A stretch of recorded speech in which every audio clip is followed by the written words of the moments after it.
नमस्कार दोस्तों, स्वागत है आप सभी का आपके अपने YouTube चैनल पे। तो आज का वीडियो होगा बहुत ही खास, क्योंकि आज की वीडियो में मैं आपको कराने वाला हूँ पूरे प्रेजेंट इंडेफिनिट टेंस का रिवीजन सिर्फ एक वीडियो में।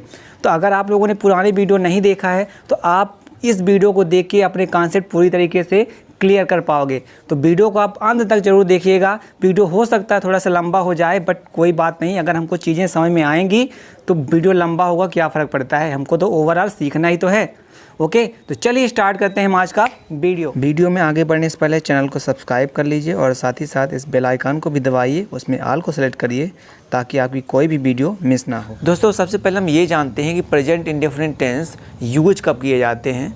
तो present indefinite tense are use to express your habits, your repeating actions और डायरेक्ट गिविंग डायरेक्शंस और इंस्ट्रक्शंस और to express fixed arrangement. Okay, तो अगर कोई हिंदी सेंटेंस लिखा हुआ है तो हम कैसे पहचानेंगे कि जो लिखा हुआ सेंटेंस है वो प्रेजेंट इंडेफिनिट टेंस के अंतर्गत आता है या नहीं आता है। तो इसके लिए सिंपल सी पहचान है। कोई हिंदी सेंटेंस लिखा है, उसमें आपको क्या देखना है कि अंत में, वाक्य के अंत में क्या लिखा होगा। ता है, ती है, ते हैं, ता हूँ, तो हो। ओके, जिसके द्वारा आप पहचान पाओगे। ठीक है, अब हम ये देखते हैं कि हेल्पिंग वर्ब क्या यूज़ की जाती है। प्रेजेंट इंडेफिनिट टेंस में जो हेल्पिंग वर्ब यूज होती है वो होती है डू और डज। ओके, चलिए अब क्या करते हैं, जो 4-5 टाइप के सेंटेंसेस मैंने बताए थे पिछले वीडियो में, इसका आपका थंबनेल यहाँ दिख जाएगा, आप देख लीजिएगा। तो उन सभी को एक एक करके बनाते हैं और चीज़ों को समझते हैं अच्छी तरीके से। ओके, चलिए, तो सबसे पहले सेंटेंस यहाँ पे आपको लिखा हुआ है अफर्मेटिव सेंटेंस। तो अफर्मेटिव सेंटेंसेस कैसे सेंटेंसेस होते हैं, जब भी हम कोई चीज़ों को डिक्लेयर करते हैं एक सिंपल लैंग्वेज में तो उसको हम अफर्मेटिव सेंटेंसेस के अंतर्गत बोलते हैं। एग्जांपल कैसा कि मैं पत्र लिखता हूँ, सिंपल सा एक सेंटेंस है। ठीक है, ताहूँ देखिए लास्ट में लिखा हुआ है, तो इसका मतलब ये क्या है, प्रेजेंट इंडेफिनिट टेंस है। ठीक है, तो जब हम अफर्मेटिव सेंटेंसेस को हिंदी टू इंग्लिश ट्रांसलेट करते हैं तो कौन सी बातों को ध्यान में रखना चाहिए, अभी आपको बताता हूँ। ठीक है, तो सबसे पहली बात जो हमको ध्यान में ये रखनी है कि जो अफर्मेटिव सेंटेंसेस होते हैं उनमें सहायक क्रिया नहीं लगाते हैं। ठीक है, अभी मैंने बताया कि प्रेजेंट इंडेफिनिट टेंस में हेल्पिंग और यूज जो होती है वो कौन सी होती है, डू और डज। बट जब हम अफर्मेटिव सेंटेंस बनाते हैं तो वहाँ हम हेल्पिंग वर्ब यूज नहीं करते। ठीक है, दूसरी चीज़ आपको क्या देखना है कि मेन वर्ब के फर्स्ट फॉर्म के साथ यदि सब्जेक्ट आपका ही हो, सी हो, इट हो, किसी का नाम दिया हो, चाहे वो बर्ड का हो या तो एनिमल का हो, है ना, चाहे किसी व्यक्ति का नाम हो, और या तो सिंगुलर नंबर नाउन हो, तो वहाँ पे हम कौन सा क्या करते हैं कि एस और ईएस लगाते हैं मेन वर्ब के फर्स्ट फॉर्म के साथ। ठीक है, पूरे प्रेजेंट इंडेफिनिट टेंस में मेन वर्ब का फर्स्ट फॉर्म ही यूज किया जाता है। ठीक, ये चीज़ें आपको ध्यान में रखनी है। तीसरी चीज़, जब हम क्या करते हैं कि सेंटेंस इंग्लिश को ट्रांसलेट कर लेते हैं तो उसके बाद हम क्या करते हैं कि इसको टर्मिनेट करते हैं, एंड करते हैं ये पीरियड पंक्चुएशन के द्वारा, यानी ये इंग्लिश में इसको फुल स्टॉप बोला जाता है। ओके, तो ये 3 पॉइंट आपको ध्यान में रखने हैं तो अफर्मेटिव सेंटेंस आप इजली तरीके से बना पाओगे। ठीक, चलिए कुछ एग्जाम्पल देखते हैं और उनको समझते हैं। यहाँ पे मैंने 2 सेंटेंस लिखे हैं, इन दोनों सेंटेंसेस में आपको बिल्कुल सही तरीके से क्या है कॉन्सेप्ट समझ में आ जाएगा। पहला सेंटेंस लिखा है मैं स्कूल के बाद खेलता हूँ, इसको ट्रांसलेट करते हैं। ठीक है, डिटेल में आपको समझना है तो आप सभी वीडियो देख लीजिएगा, एक सीरीज प्लेलिस्ट में बना दूंगा प्रेजेंट इंडेफिनिट टेंस की, तो वहाँ से आपको समझ में आ जाएगा कौन सा वीडियो पहले देखना है। यहाँ इसको ट्रांसलेट करते हैं, इसके लिए जनरल फार्मूला क्या यूज करेंगे, सब्जेक्ट, मेन वर्ब और ऑब्जेक्ट और अदर वर्ब। ठीक है, तो सब्जेक्ट क्या है यहाँ पे, मैं को इंग्लिश में बोलते हैं आई, तो क्या लिख देंगे आई। उसके बाद क्या लिखते हैं, मेन वर्ब का फर्स्ट फॉर्म। तो मेन वर्ब क्या है यहाँ पे, खेलता हूँ, खेलना, तो क्या होगा आई प्ले। अब मैंने क्या बताया था, अगर सब्जेक्ट क्या हो, ही, सी, इट, किसी का नाम या सिंगुलर हो, तो वहाँ पे हम क्या करेंगे, एस या एस लगाएंगे। बट यहाँ पे आप देखते हो कि सब्जेक्ट ही, सी, इट तो कुछ है नहीं, इस वजह से इसमें एस या एस नहीं लगाएगा। फिर इसके बाद लिखेंगे क्या, ऑब्जेक्ट इसमें है या नहीं, इसके लिए एक सेपरेट वीडियो बना हुआ है, यहाँ पे उसका थंबनेल दिख जाएगा तो आप लोग देख लीजिएगा। तो आई प्ले, उसके बाद ठीक है, मैंने क्या कर दिया कि मैं क्रिकेट खेलता हूँ, स्कूल के बाद क्रिकेट खेलता हूँ, तो आई प्ले। अब इसको सब्जेक्ट और मेन वर्ब को लेके हम क्वेश्चन करते हैं, मैं क्या खेलता हूँ, ठीक है, तो क्या, क्रिकेट, तो आई प्ले क्रिकेट। फिर हमको क्या लिखना है, अदर वर्ड, जो भी अब चीज़ें बच गई, क्या बच गया, स्कूल के बाद, ये बच गया, तो के बाद के लिए हम लिखेंगे आफ्टर,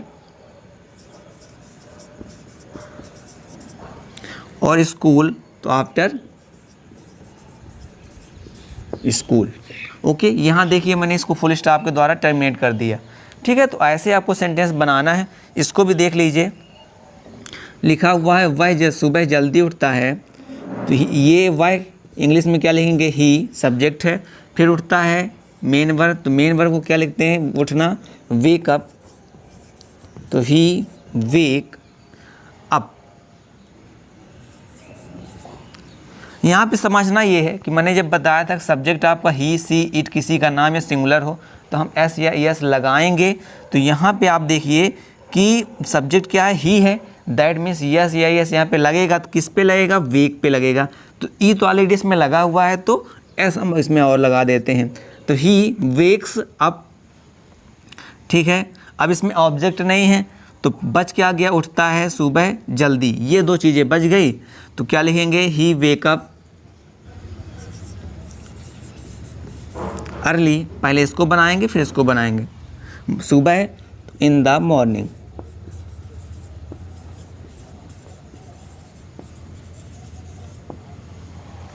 गॉट इट। यहाँ से प्रेजेंट इंडेफिनिट टेंस का रिवीजन हो गया। अब हम करते हैं, सॉरी, ये अफर्मेटिव सेंटेंस का रिवीजन हो गया।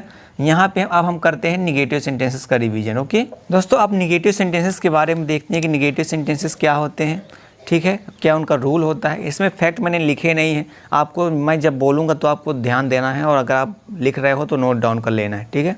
पहली चीज़ क्या होती है कि इसका जो फार्मूला होता है, सब्जेक्ट डू और डज में से कोई एक चीज़ लगाएंगे, फिर नॉट लगेगा, मेन वर्ब का फर्स्ट फॉर्म, ऑब्जेक्ट और अदर वर्ड लास्ट में लगाएंगे। ओके चलिए, इसमें ध्यान देने वाली क्या बात होती है कि हमने क्या किया था, अफर्मेटिव सेंटेंस में यस या यस लगाया था। इसमें क्या होगा कि जब मेन वर्ब के साथ जो एस और यस लगा होगा वो हट जाता है, बट क्या हो जाएगा, अब इसमें हेल्पिंग वर्ब हम यूज करेंगे, ठीक है। अफर्मेटिव सेंटेंस में हेल्पिंग वर्ब यूज नहीं करते थे, इस सेंटेंसेस में क्या होगा कि हम हेल्पिंग वर्ब यूज करेंगे, क्या करेंगे, डू और डज अकॉर्डिंग टू सब्जेक्ट। ये आपको पता है, प्रॉपर वीडियो बना है, आप देख लो। ओके चलिए, और तीसरी चीज़ क्या ध्यान देनी है कि अगर आपके सेंटेंस में, जैसा ये सेंटेंस लिखा हुआ है कि वह कभी झूठ नहीं बोलता है, कभी नहीं वर्ड आता है, तो उस केसेस में आप एस या एस लगा सकते हैं, ठीक है। तो उसमें फिर क्या होगा कि हेल्पिंग वर्ब हम अलग से नहीं लगाएंगे, ठीक है। चलिए अब इनको ट्रांसलेट करते हैं और देखते हैं सही तरीके से। इसमें इंग्लिश में, हिंदी सेंटेंस में पहचान ये है हमारी, जो इंग्लिश निगेटिव सेंटेंस होगा हिंदी में उसमें क्या होगा, नहीं लिखा होगा, जिसके द्वारा हम ये पहचानेंगे कि ये निगेटिव सेंटेंस है। चलिए अब इसको ट्रांसलेट करते हैं। तो पहले क्या लिखा है, बच्चे, यानी सब्जेक्ट लिखते हैं, बच्चे इंग्लिश में क्या बोलते हैं, चिल्ड्रन, तो चिल्ड्रन। उसके बाद क्या लिखना है, डू और डज में से कोई एक, तो चिल्ड्रन यानी एक से ज़्यादा बच्चे हैं, तो जब प्लूरल होता है तो हम क्या लगाते हैं, डू, चिल्ड्रन डू। फिर क्या लगाना हमको, नॉट।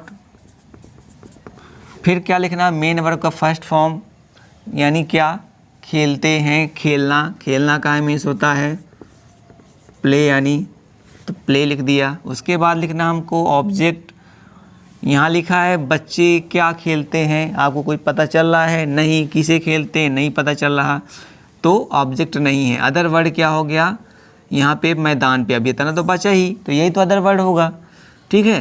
तो मैदान में यानी इन द ग्राउंड, और इसको भी हम क्या करते हैं, पीरियड के थ्रू पंक्चुएट कर देते हैं। ओके चलिए, तो ये आपको समझ में आ गया। बहुत आपको डीप में समझना है तो प्रॉपर आप वीडियो देख लीजिएगा, आपको समझ में आ जाएगा। यहाँ पे मैं सिर्फ कॉन्सेप्ट आपको रिवीजन करा रहा हूँ ताकि एक वीडियो में आपको पूरा रिवीजन हो जाए। अब इसको देखते हैं कि इसको कैसे बनाएंगे, इसको ध्यान से देखिएगा तभी आपको चीज़ें समझ में आएंगी। सबसे पहले सब्जेक्ट ही, तो ही क्योंकि वह लिखा था। फिर हमको क्या करना है, डू और डज, लगाना है, फिर नॉट लगाना। लेकिन इस केस में मैंने क्या बताया था कि जब कभी नहीं लिखा हो, कभी नहीं आए, तो उसके केस में क्या करते हैं, हेल्पिंग वर्ब हम यूज नहीं करते हैं और नॉट भी यूज नहीं करते हैं। उसकी जगह एक वर्ड यूज करते हैं इंग्लिश में, नेवर। आप जानते हैं कि नेवर यानी होता है कभी नहीं। तो ही के बाद जैसे हम डू डज के बाद नॉट लगाते थे, तो उसको ना लगा के हम क्या लगाएंगे, सिंगल वर्ड लिखेंगे, नेवर। तो ही नेवर, ठीक है। ये किसकी जगह आ गया, ये आ गया in the place of do not या तो डज नॉट। इन दोनों की जगह अगर ये कोई होता तो कभी नहीं अगर लिखा होता तो हम क्या लगाते, नेवर लगा देते। अब हमारा क्या लिखना है, बोलना, ठीक है। झूठ बोलना का मिस होता है टेल अ लाई, तो ही नेवर टेल। अब चूंकि देखो यहाँ पे डू डज तो लगा नहीं, हेल्पिंग वर्ब तो लगी नहीं, तो हम क्या करेंगे, इसमें एस लगाएंगे, यस या ई एस। तो टेल्स के साथ एस लग जाएगा, तो ही नेवर टेल्स अ लाई। ये चीज़ एक बार मैं और समझा देता हूँ क्योंकि ये थोड़ा सा नया है, ठीक है। करते क्या है, सबसे पहले हम सब्जेक्ट लिखते हैं, बट अगर हमारे सेंटेंस में कहीं आपको कभी नहीं लिखा हुआ दिख जाए तो वहाँ क्या करेंगे, उसकी इंग्लिश हम डायरेक्ट यूज कर लेते हैं। कभी नहीं इंग्लिश में बोलते हैं नेवर, ठीक है। तो नेवर को हमने डायरेक्ट यूज कर लिया। अब चूंकि हेल्पिंग वर्ब यूज नहीं हुई, नॉट यूज नहीं हुआ, इसलिए हमने क्या किया कि जो हमारा ये मेन वर्ब थी टेल, उसके साथ हमने एस और ई एस का यूज किया। जबकि हमने क्या बोला था, यस या एस यूज नहीं करते निगेटिव में, बट नेवर के केस में हम यस या एस का यूज करते हैं, ठीक है। तो हमने एस का यूज कर लिया। फिर टेल अ लाई, लाई यानी होता है झूठ बोलना, ठीक है। तो आई होप ये आपको समझ में आया। तो ऐसे आप निगेटिव सेंटेंसेस बनाएंगे। अब इंट्रोगेटिव सेंटेंस को देखते हैं। तो इंट्रोगेटिव सेंटेंस देखते हैं कि क्या होते हैं। तो सबसे पहली बात क्या है कि जो इंट्रोगेटिव सेंटेंस का जो फार्मूला होता है वो सिंपल यहाँ लिखा हुआ है, डू और डज के बाद सब्जेक्ट लिखेंगे, मेन वर्ब का first form, object, other word और लास्ट में क्वेश्चन मार्क का साइन। तो अगर हिंदी सेंटेंस लिखा हुआ तो कैसे पहचानेंगे, यहाँ पे पहचान होगी कि हमेशा क्या वर्ड आएगा और स्टार्टिंग पे आएगा ये, और दूसरी चीज़ यहाँ पे क्वेश्चन मार्क का साइन बना होगा। तो ये दो चीज़ें हैं आपको समझने के लिए। इनके थ्रू आप ये समझोगे कि ये इंट्रोगेटिव सेंटेंस है। क्या वर्ड लिखा होगा ध्यान रखिएगा, सिर्फ क्या। यहाँ पे भी देखिए क्या वर्ड लिखा हुआ है, ठीक है। तो आप क्या कर सकते हो, अगर आपको आता है, आपने मेरा वीडियो पहले भी देखा है, तो इनको रोक के वीडियो और आपको इसको ट्रांसलेट कर लेना है। तो पहली चीज़ तो हमने समझ ली कि जो हिंदी सेंटेंस होगा तो उसमें क्या होगा, क्या वर्ड पहले लिखा होगा। दूसरी चीज़, अगर इंग्लिश में जब इसको ट्रांसलेट करेंगे तो जो हमारी हेल्पिंग वर्ब होगी, है ना, डू और डज, उसको स्टार्टिंग में लिखेंगे, जैसा कि यहाँ पे आपको रूल में भी दिख रहा है। इनको ट्रांसलेट करते हैं और फिर देखते हैं। जैसे इसमें क्या लिखा, हेल्पिंग वर्ब पहला क्या, मोहन नाम है। जब नाम होता तो हम क्या यूज़ करते हैं, डज यूज करते हैं, तो डज। फिर क्या लिखेंगे, सब्जेक्ट मोहन। फिर क्या लिखना, मेन वर्ब का फर्स्ट फॉर्म, लिखना का मिस होता है राइट यानी। फिर क्या लिखना है, क्या लिखता था मोहन, पत्र, तो पत्र क्या होगा, आ लेटर। ओके, बहुत सिंपल सा सेंटेंस था। देख लीजिए यहाँ पे आप यस यही हमने नहीं लगाया है, ठीक है। करना क्या है, सबसे पहले क्या आ जाएगा, डू और डज में से कोई एक, फिर सब्जेक्ट, फिर आएगा मेन वर्ब, उसके बाद ऑब्जेक्ट, अदर वर्ड होगा तो आएगा, नहीं होगा तो नहीं आएगा। दूसरा नंबर इसको देखते हैं, क्या के लिखा, हम लिखा वी, वी यानी प्लूरल। प्लूरल के साथ क्या यूज करते हैं, डू, फिर सब्जेक्ट वी, डू वी। फिर सब्जेक्ट के बाद क्या, मेन वर्ब का फर्स्ट फॉर्म।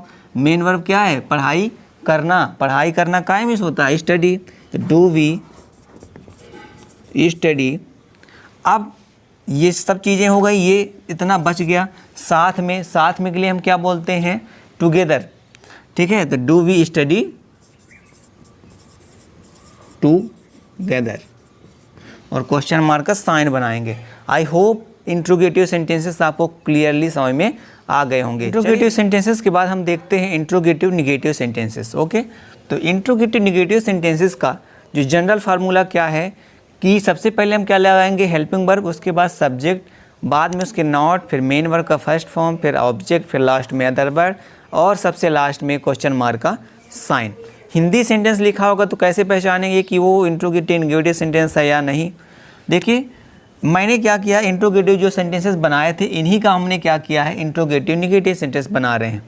तो यहाँ पे आपको समझ में आएगा कि इंट्रोगेटिव और इंट्रोगेटिव निगेटिव सेंटेंसेस में क्या डिफरेंसेस होता है। देखो यहाँ पे हमने क्या बोला था कि यहाँ पे सिर्फ क्या आपको मिलेगा और लास्ट में क्वेश्चन मार्क का साइन मिलेगा, ठीक है।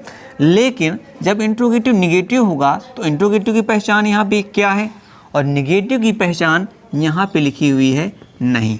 तो इसका मतलब कि जो इंट्रोगेटिव निगेटिव सेंटेंस होते हैं उसमें क्या और नहीं, इंट्रोगेटिव और निगेटिव दोनों की पहचान छुपी होती है। ओके, ये हिंदी सेंटेंस में है। इंग्लिश सेंटेंस में तो सिंपल सी बात है, जैसा हमने इंट्रोगेटिव सेंटेंस बना रहे थे उसमें सब्जेक्ट के बाद नॉट लगा देंगे तो इंट्रोगेटिव निगेटिव सेंटेंसेस हो जाएंगे। ओके, चलिए तो इसके लिए हम क्या करेंगे, मोहन लिखा हुआ था, सिंपल सी बात, जैसे यहाँ हमने मोहन में डज लगाया था, यहाँ पे हमने डज लगा दिया तो डज, फिर क्या आ गया मोहन क्योंकि सब्जेक्ट, तो डज मोहन। उसके बाद क्या लगाना है, नॉट, तो हमने लगा दिया यहाँ पे नॉट। फिर मेन वर्ब का फर्स्ट फॉर्म, तो मेन वर्ब यहाँ लिखना, सॉरी हमने प्लस लिख दिया था जो नहीं लिखना चाहिए था। Does Mohan not write a letter, question mark का साइन। इसका दूसरा तरीका जो बनाने का होता है ये ऐसा भी होता है कि डज नॉट को हम क्या लिख दें, शॉर्ट में डजेंट। ओके, तो इसको हम दूसरा तरीका क्या हो सकता है कि डजेंट लिख दें फिर मोहन लिख दें, या तो ऊपर वाला बना सकते हो या तो ये बना सकते हो, right a letter.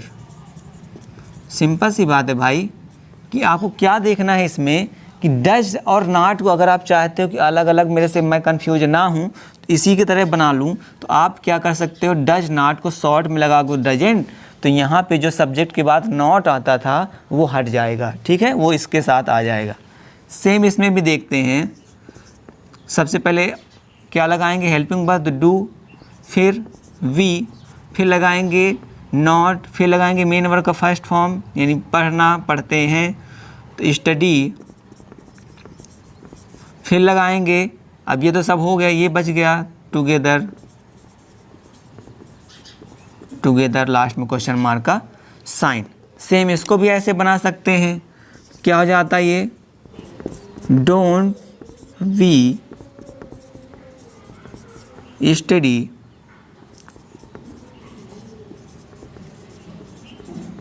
Together. Got it.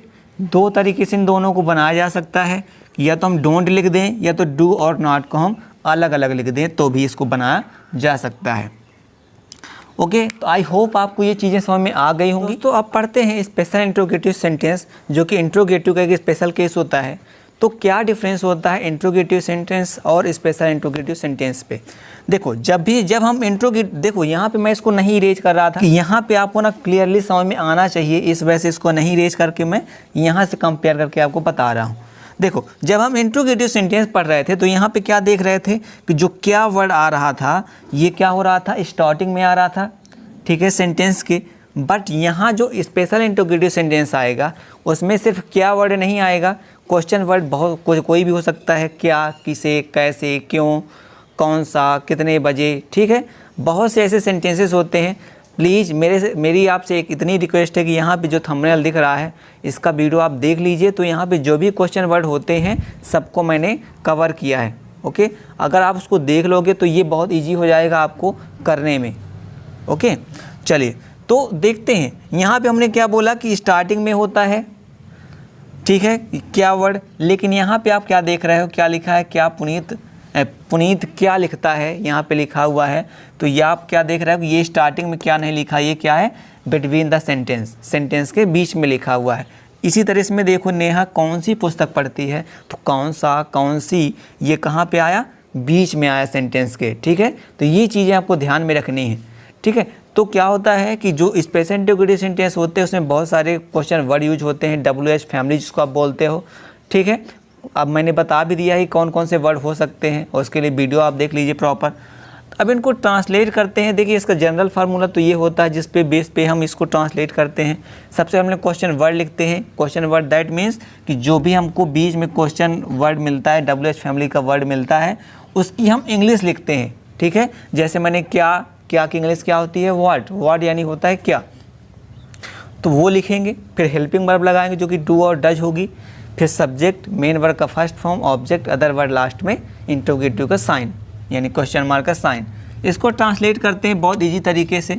सबसे पहले क्वेश्चन वर्ड यहाँ पे क्या है, क्या। तो क्या को इंग्लिश में क्या बोलते हैं, व्हाट। तो हमने लिख दिया व्हाट। उसके बाद हमको क्या लगाना है, हेल्पिंग वर्ब किसके अकॉर्डिंग लगती है, सब्जेक्ट के अकॉर्डिंग। सब्जेक्ट क्या है, पुनीत, नाम है। जब नाम किसी का होता है तो क्या लिखते हैं, डज। तो व्हाट डज। उसके बाद हम लिखते हैं सब्जेक्ट यानी पुनीत। फिर हम लगाएंगे मेन वर्ब लिखेंगे। तो मेन वर्ब क्या है यहाँ पे, लिखना का मीन्स होता है राइट। ठीक है, ये हो गया, ये सभी वर्ड आ गए। इसका मतलब ना तो इसमें ऑब्जेक्ट है ना अदर वर्ड है। ठीक है, चलिए, तो आई होप आपको ये चीज़ समझ में आई होगी अच्छी तरीके से। अब नेक्स्ट इसको ही बना लेते हैं। तो इसमें लिखा कौन सा यानी होता है विच यानी होता है कौन सा, कौन सी। तो विच, एक चीज़ और ध्यान रखना है कि जब विच हम लिखते हैं ना, वो अकेले नहीं आता, उसके साथ कोई ना कोई नाउन आता है। नाउन यहाँ पे क्या लिखा है, कौन सा, बुक, पुस्तक। ठीक है, यदि या तो और लिखा होता कौन सा कुछ भी, यानी कौन सा के साथ जो वर्ड आपके साथ जुड़ा होगा तो उसको हम क्या लिखते हैं, इसके साथ लिखते हैं। तो यहाँ पे कौन सा लिखा है, कौन सी पुस्तक, इसीलिए हम यहाँ लिखेंगे विच, पुस्तक है तो बुक, तो विच बुक। उसके बाद लिखेंगे हेल्पिंग वर्ब, नेहा के अकॉर्डिंग नेहा है, नेहा की हेल्पिंग वर्ब क्या लगे, नेहा के साथ क्या हेल्पिंग वर्ब लगेगी, डज, क्योंकि नाम है। तो विच बुक डज। फिर सब्जेक्ट क्या है, Neha, which book does Neha. फिर पढ़ती है यानी रीड, क्वेश्चन मार्क का साइन, क्योंकि इसमें सभी चीज़ें हो गई। तो दोस्तों इसको ऐसे हम क्या करते हैं, ट्रांसलेट करते हैं। बहुत इजी तरीके हैं। अगर ये वीडियो आपने पूरा देखा होगा तो मेरे को नहीं लगता कि जो आप पीछे वीडियो देखे होंगे तो वो चीज़ें आपको और क्लियर हो गई होंगी। ठीक है, तो ऐसे ही आप वीडियो को देखते रहिए, आप एंजॉय करिए और साथ ही साथ दोस्तों के साथ शेयर करिए। मज़ा आया हो तो आप इसको फैला दीजिए। जितना जल्दी आप मेरे 1000 सब्सक्राइबर्स पूरे कराओगे तो मैं फिर लाइव आया करूँगा और आपसे जो भी बातें होंगी, आपके जो डाउट्स होंगे तो लाइव क्लियर किया करेंगे। आपके भी टॉपिक्स हम शामिल करेंगे वीडियो में। तो समझ में आया ना आपको, तो करना क्या है, चैनल को आप सब्सक्राइब कर लो, दोस्तों के साथ शेयर कर दो, है ना, फैला दो हर जगह, सभी दोस्तों को इसका फ़ायदा हो। ठीक है, तो आप लोगों का बहुत बहुत धन्यवाद इस वीडियो को देखने के लिए। भगवान आपका दिन शुभ रखे।